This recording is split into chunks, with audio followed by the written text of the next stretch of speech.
Hola, ¿qué tal? Buenas noches, bienvenidos a Conclusiones. Les saluda José Manuel Rodríguez esta noche por mi compañero Fernando del Rincón. Si le parece, vamos de inmediato con las 5 del día. En el número 5, Pence en Turquía logra acuerdo de cese al fuego. En el marco de su visita a Turquía, el vicepresidente de Estados Unidos, Mike Pence, indicó que Washington y Ankara han logrado un acuerdo de cese al fuego en el norte de Siria. Este es un gran día para la civilización, dijo el presidente de Estados Unidos, Donald Trump, en su cuenta de Twitter. Según Pence, las operaciones militares se suspenderán por las próximas 120 horas. El alto al fuego permitirá el retiro de las fuerzas kurdas de la zona. En el número 4, muere Alicia Alonso, exponente de la danza mundial. A los 98 años falleció la bailarina clásica cubana Alicia Alonso, según confirmó a CNN un portavoz del Ballet Nacional de Cuba. La destacada exponente de la danza falleció en un hospital de La Habana y de momento no ha sido revelada la causa de su muerte. El presidente de Cuba, Miguel Díaz-Canel, dijo en México que la desaparición de Alonso deja un gran vacío y a la vez un insuperable legado. Alicia Alonso, según entendidos, probablemente ha sido la mejor bailarina clásica latinoamericana de todos los tiempos.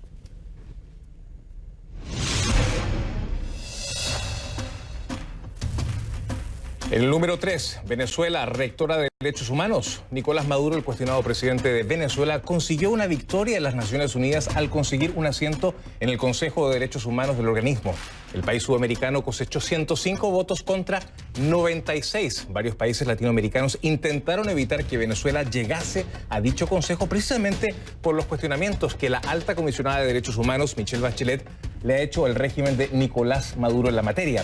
El canciller chileno Teodoro Rivera protestó por la decisión y dijo que no puede ser que un gobierno que viola sistemáticamente los derechos humanos sea elegido para un cargo de esa naturaleza. En el número 2, juicio al hermano del presidente de Honduras, aún sin veredicto.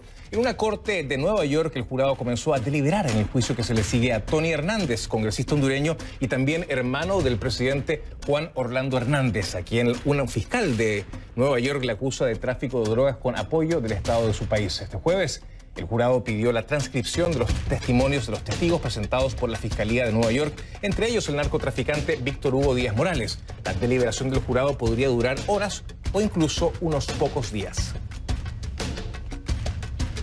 En el número 1, ¿qué busca Díaz-Canel en México? Sin grandes anuncios previos, el presidente de Cuba, Miguel Díaz-Canel, fue recibido por su homólogo mexicano, Andrés Manuel López Obrador. El mandatario cubano fue recibido con todos los honores de un jefe de Estado. López Obrador destacó la relación histórica que su país mantiene con la isla. Los presidentes hablaron sobre cómo robustecer la relación bilateral y también la cooperación entre ambos países. Este es el primer tema de la noche y, por supuesto, lo vamos a profundizar en los hechos.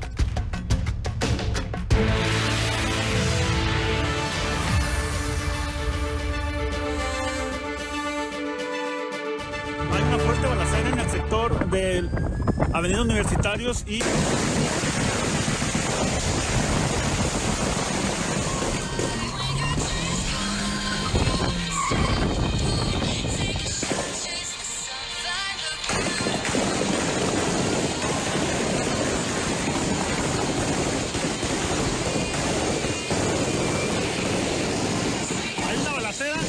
Un fuerte enfrentamiento en estos momentos. Desconocemos cuántos muertos hay. Hay una fuerte balacera en estos momentos.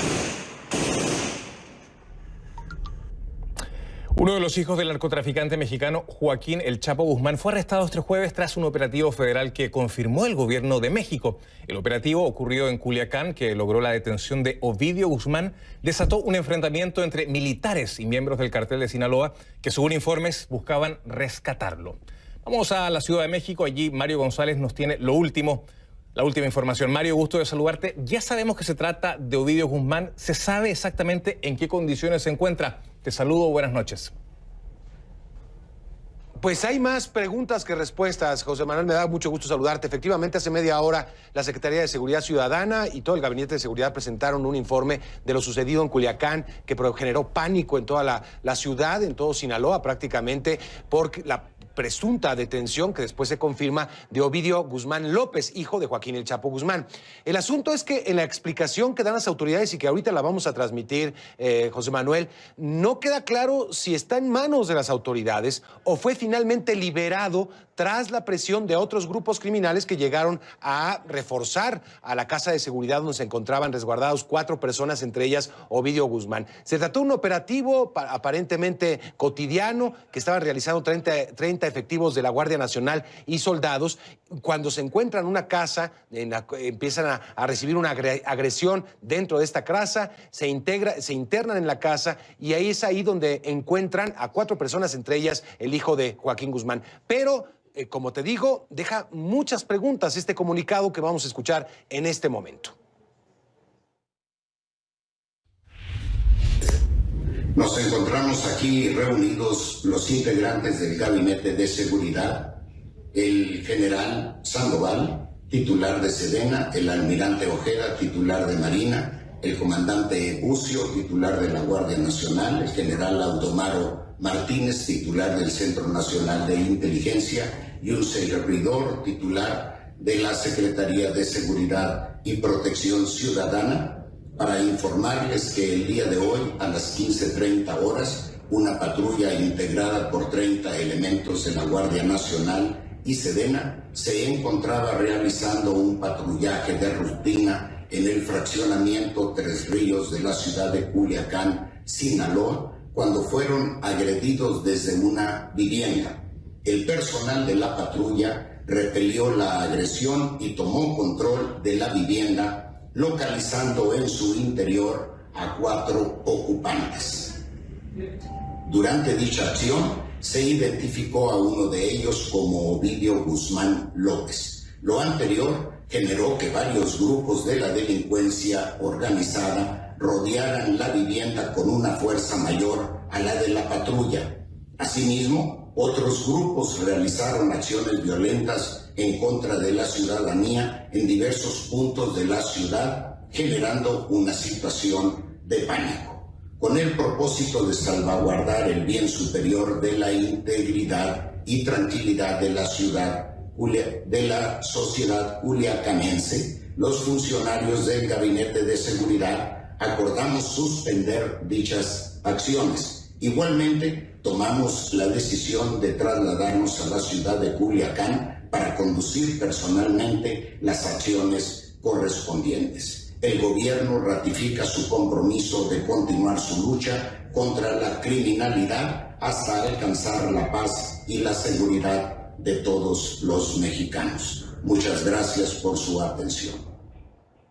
Como verás, no se informa detalladamente qué es el destino de el hijo de Joaquín Guzmán Loera. Fue detenido. No se sabe si esta frase de suspender las acciones que decidió el Gabinete de Seguridad quiere decir que lo dejaron en libertad ante la presión que habían ejercido los grupos del crimen organizado, no solamente en ese lugar, en esta colonia, sino en toda la ciudad prácticamente, que fueron atacando varios lugares para provocar el caos. También no se refieren a la presunta liberación de reos. También en este afán de provocar caos se habló de la liberación de muchos, alrededor de 20 personas de un centro de reclusión, y tampoco de otros elementos que tuvieron que ver a lo largo de la jornada sangrienta. No se habló del número de muertos tampoco, de efectivos ni de bajas. Así que hay más preguntas que respuestas, y en este momento estamos haciendo un esfuerzo, muchos medios por supuesto, entre ellos CNN, para tratar de saber exactamente cuál es el paradero del hijo de Joaquín Guzmán Loera.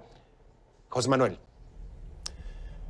Más preguntas que respuestas. Con eso nos quedamos. Mario González, completísimo informe desde la Ciudad de México. Si hay más novedades, por supuesto que vamos a volver a reconectar en esta hora de conclusiones. Buenas noches. Ahora vamos con Mike Vigil, ex agente de la DEA, que nos acompaña desde Albuquerque, en Nuevo México. Mike, ¿qué significa esta situación? Porque la verdad que no podemos hablar de una captura del hijo del Chapo Guzmán, sino que, bueno, no sé cómo definirlo, porque la verdad no sabemos si ha sido capturado o si no lo ha sido. Pero, ¿cuán importante es este hecho que ha acontecido hoy día en Sinaloa? Te saludo. Bueno, es que los informes que tengo yo, al parecer fue capturado uno de los hijos de Chapo Guzmán, Ovidio, Y no sé si todavía lo tienen detenido en Culiacán o ya lo trasladaron a la Ciudad de México a un reclusorio ahí. Pero lo que está sucediendo en México, que ya no son tiroteos así normales entre las fuerzas de seguridad y los carteles, así como eran en los tiempos viejos. Ahora son guerras que se están peleando en las calles, en las ciudades de México, tiroteos así como sucedieron en Irak, en Afganistán, y entonces eso va a ser un problema muy grande para las fuerzas de seguridad, para el gobierno mexicano. Entonces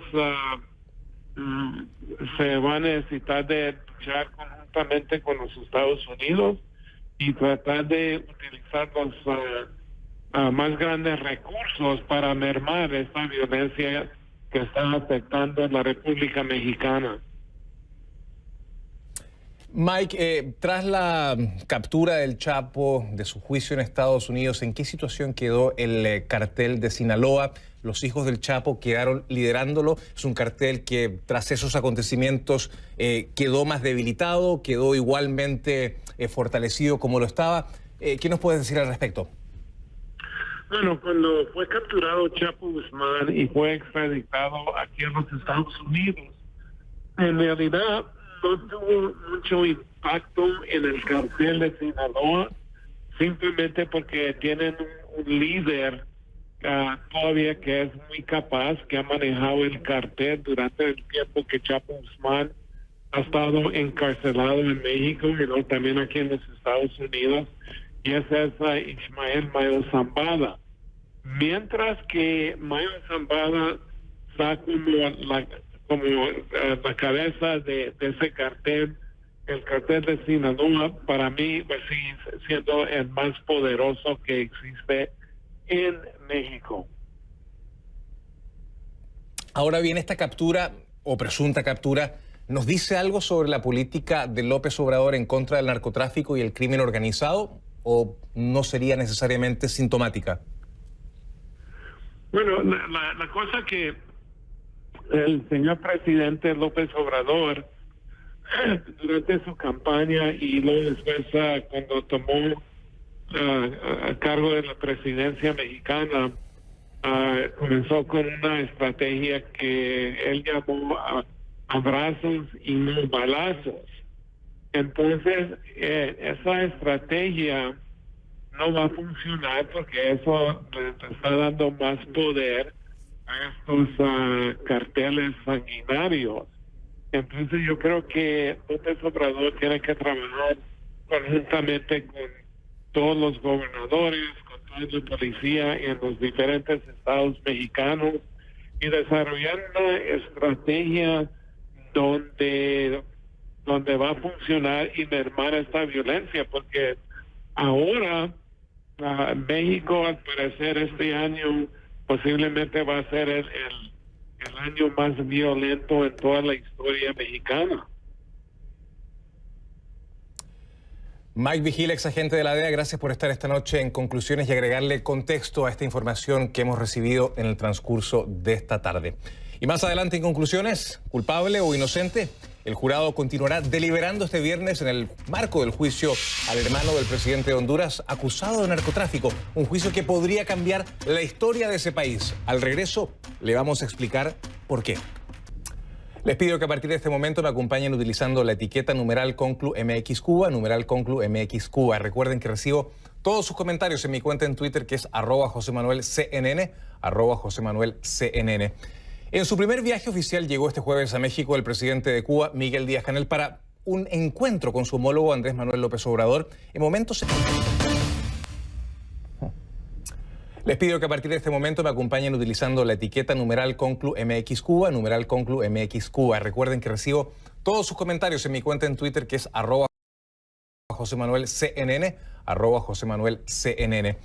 En su primer viaje oficial llegó este jueves a México el presidente de Cuba, Miguel Díaz-Canel, para un encuentro con su homólogo Andrés Manuel López Obrador en momentos en que la isla atraviesa una grave crisis económica agudizada por el recrudecimiento del embargo de los Estados Unidos, la escasez de crudo provocada por sanciones que le impuso Washington a La Habana para obstaculizar la llegada de combustible desde su aliada Venezuela, complican las operaciones económicas en la isla. Y es que Cuba ha dependido por décadas de aliados justamente para alimentar sus refinerías. Este es el escenario de Cuba cuando Díaz-Canel se reúne con López Obrador en un encuentro que, según ambos han dicho, busca fortalecer la relación bilateral. Mi compañera Krupskaya Liz nos cuenta más de este encuentro desde la Ciudad de México.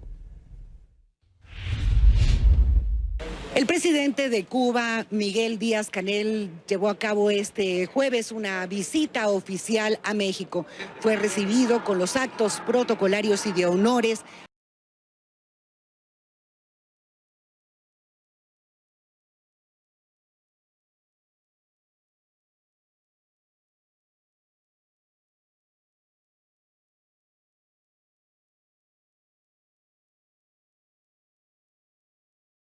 A una visita de este tipo en Palacio de Gobierno por el presidente Andrés Manuel López Obrador.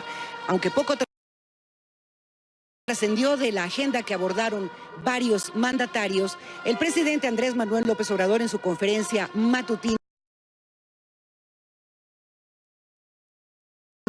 expresó un poco sobre el estado en el que se encuentra la relación entre ambos países. Ha sido una relación histórica con Cuba. Siempre México ha tenido muy buena relación con el pueblo y con el gobierno de Cuba. Ahora se da esta visita y vamos a refrendar ese compromiso y esa tradición de política exterior, de respeto. De acuerdo al mandatario mexicano, una parte de lo que se conversaría con el presidente de Cuba sería el impulso a diferentes programas de desarrollo a corto, a mediano y a largo plazo, y que tendrían que ver con campos como la salud, la educación, el deporte, entre otros. Krupskaya Liz, CNN, Ciudad de México. Y para analizar el tema hemos invitado a Arturo López Levy, analista político internacional, nos acompaña desde San Diego, California. Arturo, gusto de saludarte. México y Cuba vuelven a tener un vínculo como el que forjaron en el pasado. Estoy pensando en el viejo PRI de los años 60 y 70. Fue una reunión cordial la de Díaz-Canel y de Andrés Manuel López Obrador y se le ha presentado al presidente de Cuba con todos los honores que amerita ciertamente un mandatario. Pero te pregunto algo que puede ser un tanto secundario. ¿Por qué se anuncia esta visita a última hora? Mira, yo creo que esta visita del presidente Díaz-Canel a México es algo que se estaba por venir. Podría ser un poco más temprano, podría ser un poco más tarde, pero habían tres temas importantes que se veían crecer en la agenda bilateral. Primero, la que tiene que ver con comercio e inversiones. Segundo, el tema migratorio, porque el número de cubanos se hablan hasta de números de 30 y tanto % de los emigrantes que están varados en la frontera mexicana con Estados Unidos, que han tratado de transitar por territorio mexicano desde otros países. Y en tercer elemento sería la cuestión de México y Cuba proyectados internacionalmente en problemas de la región, como el caso Venezuela, y a nivel de la diplomacia multilateral. Es claro que desde el momento de la toma de posesión del presidente Andrés Manuel López Obrador hubo una química especial entre el presidente mexicano y el presidente cubano. Así que no es sorpresa. Si quizás no se hizo antes, me parece que fue por la agenda interna cubana, la reforma constitucional, el cambio de presidente del Consejo de Estado a presidente del país, y yo creo que esa es la razón fundamental. Sí, pero llama mucho la atención que no se anunciase y que a última hora se conociera de esta visita. Pero pasando a otro tema, Arturo, los ministros de Comercio Exterior y de Energía acompañaron a Díaz-Canel. Eso también da una idea de que probablemente se fraguen acuerdos en este sentido en un futuro muy cercano, ¿no? Mira, hay un comercio bilateral muy asimétrico. México está vendiendo a Cuba por volúmenes, creo que son por encima de los 200 millones, alguna gente que incluso habla de 300 millones, y de Cuba a México el volumen no pasa de los 30 millones. Entonces, ese desbalance ha sido un tema que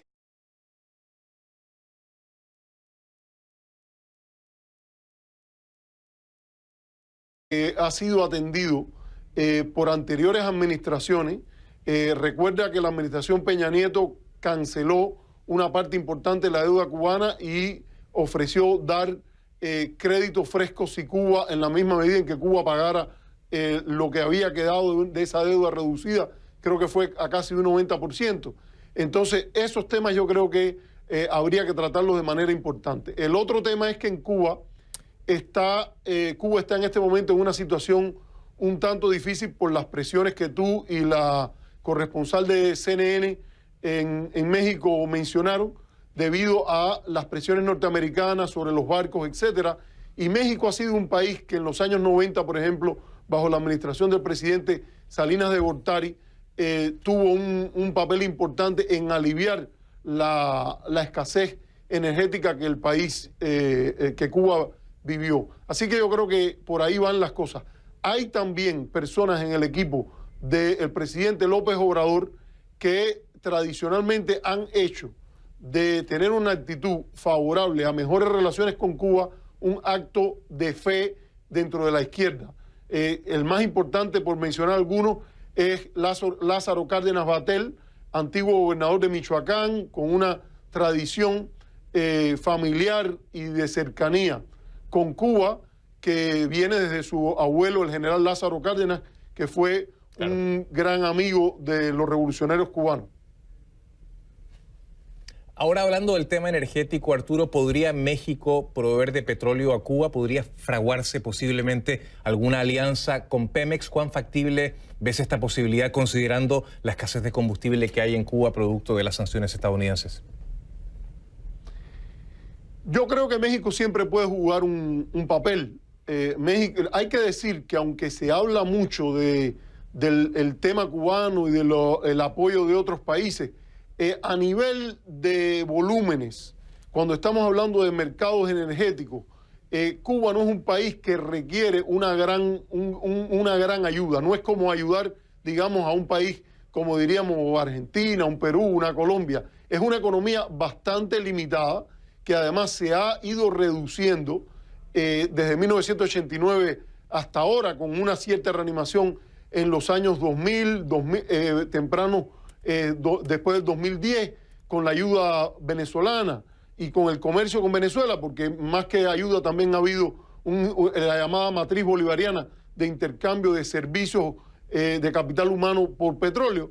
Pero yo creo que si México quisiese aportar en un sentido importante, no va a ser un gran golpe o una gran pérdida o un gran hueco para México, y sí para Cuba puede jugar un papel importante. A veces no es ni siquiera en el tema del crudo, sino en sustancias necesarias para procesarlo. Sí, ahora en caso de que la relación entre Cuba y México se fortalezca, ¿es probable que Estados Unidos salga a reclamar por este vínculo? O en otras palabras, ¿López Obrador se la va a jugar por Cuba sabiendo que se puede ganar la enemistad del gobierno de Trump, y Trump le reclama justamente a Cuba su apoyo a Venezuela? Mira, aquí yo creo que hay que diferenciar entre el presidente Trump y ciertos sectores que están dentro de su administración. El director de América Latina del Consejo de Seguridad Nacional, Mauricio Clavel Carone, es una persona que ha hecho toda su carrera en el lobby pro embargo, podemos decir, a favor de las sanciones. Y ese grupo del cual él viene tiene una tradición de evaluar y juzgar a los países latinoamericanos en razón del tipo de relación que ellos establezcan con Cuba. Yo creo que siempre la diplomacia mexicana, incluso en el único momento que hubo una diferencia importante con el llamado incidente de Comes y te vas de la presidencia de Fox, todos los secretarios de Relaciones Exteriores mexicanos han defendido las leyes antídotos contra las sanciones norteamericanas y han caminado la milla extra para demostrar que la política mexicana hacia Cuba está guiada por los intereses nacionales y los valores mexicanos y no por las presiones de los Estados Unidos. Dicho esto, el presidente no tiene una prioridad con el tema de Cuba y con México tiene muchas más cosas que cocinar como para convertir una relación tan importante en rehén de las presiones de estos grupos. Pero siempre cosas pueden pasar y esta administración, digamos la administración Trump, es muy peculiar. Arturo, me quedan escasos segundos, te pido una respuesta muy breve. Cuba mostró en tiempos de Obama que puede ser muy pragmática. Estados Unidos le reclama a Cuba por su apoyo operacional, logístico a Venezuela, militar si se quiere. ¿Cuba podría retirar su apoyo a Venezuela para garantizar su propia sobrevivencia? Eso yo creo que iría contra la identidad que Cuba se ha cultivado por muchos años. No es de esperar que Cuba vaya a hacer eso ni que vaya a negociar el apoyo a Venezuela por ningún petróleo o algo así. Allí Cuba puede apoyar una salida negociada y puede jugar un papel moderador acompañando a Noruega, el diálogo que había en Barbados y eso. Pero yo no creo que Cuba vaya a realizar un intercambio del tipo que tú planteas como posible o la posibilidad de que eso ocurra. No lo planteo como posible, te lo pregunto a ti. Arturo López Levy, gracias por estar con nosotros esta noche en Conclusiones. Nosotros hacemos una breve pausa y ya regresamos con culpable o inocente. Un jurado en Nueva York continuará deliberando este viernes en el juicio al hermano del presidente de Honduras. Hablamos con Jorge Calix, diputado opositor que pide juicio político contra el presidente Juan Orlando Hernández en caso de que su hermano sea declarado culpable por narcotráfico. Les pido que a partir de este momento me acompañen utilizando la etiqueta #ConcluHernández, #ConcluHernández. Recuerden que puedo y recibo todos sus comentarios en mi cuenta en Twitter, que es @JosemanuelCNN, @JosemanuelCNN. El juicio en Nueva York contra el exdiputado Juan Antonio Tony Hernández, hermano del presidente de Honduras, Juan Orlando Hernández, fue suspendido esta tarde para retomar las deliberaciones el viernes. Tony Hernández está acusado de traficar toneladas de cocaína a los Estados Unidos durante más de una década y la Fiscalía de los Estados Unidos acusó al mandatario de Honduras de recibir millones de dólares de narcotraficantes a cambio de protección y han definido al país como un narcoestado.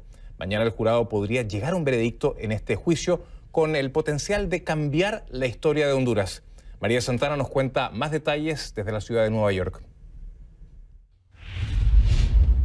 El jurado en el juicio contra Tony Hernández, el hermano del presidente de Honduras, Juan Orlando Hernández, empezó a deliberar este jueves sin lograr llegar a un veredicto. Luego de haber recibido las instrucciones del juez, los 12 miembros del panel se retiraron de la sala del tribunal para considerar los 4 cargos por delitos de narcotráfico que pesan sobre Hernández. En una nota al juez, el jurado pidió las transcripciones completas del testimonio de 3 testigos claves en este juicio, 3 testigos colaboradores de la Fiscalía que declararon no solo haber conspirado con Tony Hernández para transportar drogas a los Estados Unidos, sino que además habían sobornado con millones de dólares al presidente Juan Orlando Hernández y al expresidente de Honduras, Porfirio Lobo. Ambos mandatarios han negado enfáticamente estos señalamientos que se le han hecho en la corte, pero todo el pueblo hondureño está en vilo esperando esta decisión. Los acontecimientos en la corte han desatado protestas en Honduras por parte de personas que piden la renuncia de Hernández, y aquí en Nueva York un grupo de hondureños se presentó en la corte para también pedir su renuncia. Gritaban fuera o sea, Juan Orlando Hernández. Los miembros del jurado deliberaron unas 5 horas y media este jueves y reanudarán sus deliberaciones este viernes. María Santana, CNN, Nueva York. Gracias al informe de María Santana. Las acusaciones en contra del presidente de Honduras, Juan Orlando Hernández, durante el juicio por narcotráfico que enfrenta a su hermano menor en una corte de Nueva York, están teniendo repercusiones políticas en Honduras y no son menores. Un legislador opositor ha propuesto al Congreso que le inicie un juicio político al mandatario, Mi compañero Michael Roa nos acompaña desde el Centro Mundial de Noticias en Atlanta con todos los detalles. Michael, adelante, gusto de saludarte. Buenas noches. Hola, José Manuel, saludos en Miami. Y bueno, sí, como lo mencionaba un poco ya María Santana, durante el juicio que enfrenta Juan Antonio Hernández en Nueva York, salió a relucir el nombre de su hermano, el presidente de Honduras, Juan Orlando Hernández. Según los documentos presentados por varios fiscales federales en agosto, el presidente Hernández y su hermano menor, otros políticos y autoridades de Honduras, formaron parte de un plan criminal más amplio para usar el narcotráfico con el fin de consolidar el poder y el control en ese país, algo que el jefe de Estado niega. Rechazo contundentemente, en nombre del pueblo hondureño, los injustos y falsos señalamientos de que Honduras es un estado que patrocina el narcotráfico o es un narcoestado. José Manuel, los fiscales afirmaron también que el narcotraficante mexicano Joaquín El Chapo Guzmán le entregó $1 millón a Juan Antonio Hernández para la campaña presidencial de su hermano. Jeffrey Lichman, abogado de Guzmán, dijo que esa afirmación es falsa. Los abogados de Antonio Hernández se negaron a comentar sobre estas acusaciones. A raíz de estos señalamientos, el congresista opositor hondureño Jorge Calix del Partido Libre ha propuesto que se intente un juicio político en contra del presidente Hernández. Calix dice que la iniciativa cuenta con el apoyo de unos 40 parlamentarios, pero que se necesita, José Manuel, la firma de al menos 96 congresistas de un total de 128 para comenzar formalmente una investigación en el Poder Legislativo. Si esta propuesta obtiene el apoyo requerido, se procederá a una comisión a nombrarla. Tiene 9 miembros, 9 diputados, y ellos tendrán un plazo de 30 días para investigar los hechos presentados en la denuncia y escuchar al acusado. Posteriormente, este informe se presenta ante el Pleno del Congreso, que a su vez deberá discutirlo en un solo debate. Si al menos 96 diputados votan a favor, el presidente cesaría inmediatamente de su cargo. La propuesta de juicio político contra el presidente Hernández se basa en 3 causales. Aquí vemos los documentos. La denuncia grave en el desempeño de su cargo con relación, entre otras cosas, a una presunta conspiración para importar cocaína. Segundo, las acusaciones contrarias a la Constitución en referencia a la búsqueda de la reelección del presidente Hernández luego de una decisión de la Corte Suprema de Justicia que declaró inaplicable el artículo que la prohibía. Y la tercera es la negligencia, incapacidad o incompetencia para el desempeño del cargo al desconocer las supuestas actividades criminales de su hermano Juan Antonio Hernández. José Manuel, el presidente Juan Orlando Hernández no se ha referido específicamente a esta propuesta de juicio político. Sin embargo, cabe destacar que el oficialismo posee la mayoría en el Congreso, lo cual podría ser más difícil que esta iniciativa prospere. También el Congreso en Honduras es unicameral, ¿no? A diferencia aquí en Estados Unidos, donde en un juicio político debe ser primero aprobado por la Cámara y luego pasar al Senado. En Honduras es solo el Congreso específicamente, José Manuel. Claro, para la oposición sería, o al menos para esta oposición, sería muy difícil conseguir esos 96 votos en el Congreso. Gracias, Michael Roa, por tu completísimo informe desde el Centro Mundial de Noticias en Atlanta. Y nosotros ya regresamos con juicio al hermano del presidente de Honduras, culpable o inocente. Hablamos con Jorge Calix, diputado opositor, que pide juicio político en contra del presidente Juan Orlando Hernández, en caso de que su hermano sea declarado culpable de narcotráfico.